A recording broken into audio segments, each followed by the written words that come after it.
Alright, today we'll be talking about the command prompts. Just the CMD, open as administrator, or just run it normally. You can use Control key plus to zoom in or zoom out. So here I'm going to zoom in here on this system.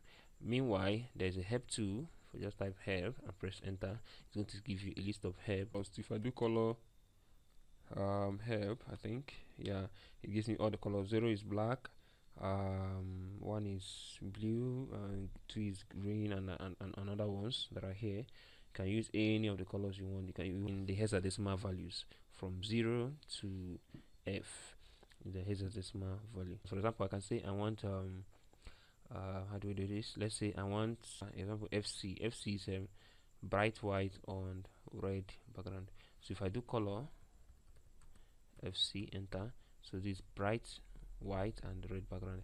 So if I want to change the color to black, I think it's 0 is black and then 9 is blue. Yeah, so I can have something like this. So you can change different colors to different backgrounds of your choice and then use it for anything you want to use it for.